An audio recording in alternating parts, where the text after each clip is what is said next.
सरकार में वो इतिहास रचने का काम करेंगे, क्योंकि उनको करना चाहिए।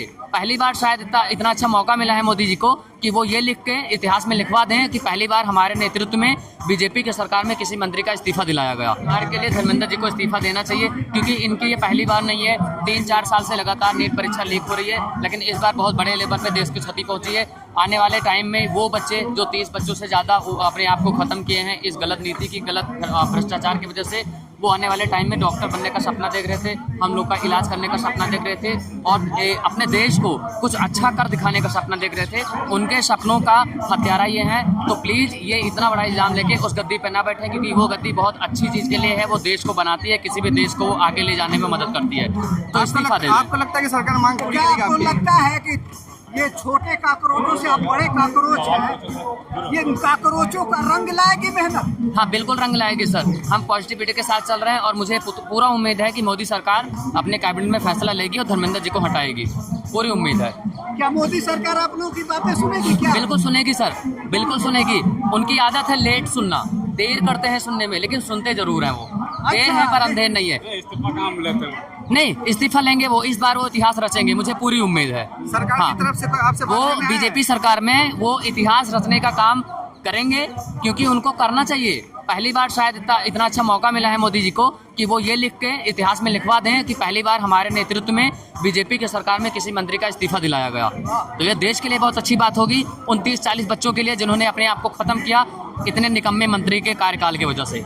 फिर तो नहीं रोएंगे मोदी जी, आके रोएंगे तो नहीं, हर बार रोते जी, हर बार जैसे रोने लगते हैं, फिर तो नहीं रोएंगे। नहीं, मैं रोने और हंसने पे वो टिप्पणी नहीं करूंगा उनके, क्योंकि अगर कोई गलती करने के बाद अपनी गलती मानता है तो उस पर हम गलत टिप्पणी नहीं करेंगे। वो अच्छी बात है, चाहे रो के माने चाहे जैसे, वो अच्छी विचारधारा का संकेत देता है कि वो अच्छे आदमी हैं। अच्छा विचारधारा तो विरोध किस? नहीं, विचारधारा देखो, अच्छी विचारधारा एक जगह आप किसी चीज के लिए अच्छा सोचते हो, किसी चीज के लिए बुरा सोचते हो, तो जिसमें आप अच्छा सोचोगे उसकी हम प्रशंसा करेंगे, जो आप बुरा सोचोगे उसकी हम आलोचना करेंगे। विरोध क्यों कर रहे हैं फिर आप? नहीं, विरोध मैं इसलिए कर रहा हूँ क्योंकि उनके नेतृत्व में जो उनका मंत्रालय में वो शिक्षा मंत्री बैठा है उसका कार्यकाल सही नहीं रहा। उसके गंदे कार्यकाल की वजह से 30-40 बच्चे का जो है जान चली गई और 30-40 घरों के बीच में कोई आउट करता, शिक्षा मंत्री पेपर थोड़ी आउट कर रहे हैं। नहीं, शिक्षा उनकी विचारधारा ठीक हो। मैं बस इतना मान रहा हूँ कि अगर किसी चीज में दिक्कत होती है तो उसका मुखिया जिम्मेदार है, उसको इस्तीफा देना चाहिए बस। मोदी जी क्यों नहीं बोल रहे हैं?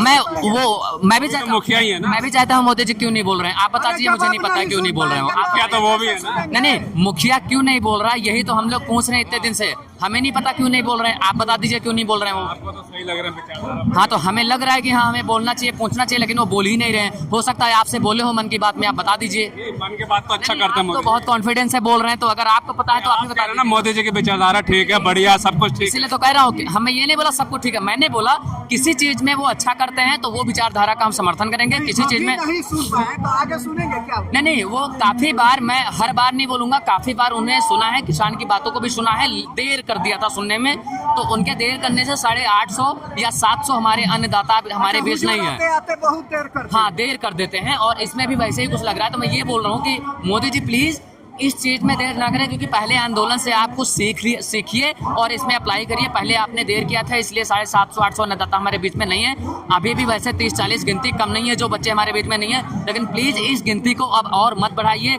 बहुत कम समय में आप डिसीजन लीजिए और धर्मेंद्र प्रधान जी को हटाइए और कोई ऐसा व्यक्ति उस पर बैठाइए जो पारदर्शिता के तरीके से हम सबको, पूरे देश के बच्चों को अच्छी शिक्षा देने का काम करे। संसद का घेराव करेंगे? जी बिल्कुल करेंगे, लेकिन उसमें अगर वो पहले इस्तीफा दे देते हैं तो नहीं करेंगे, अगर नहीं देते हैं तो मजबूर होकर करना पड़ेगा।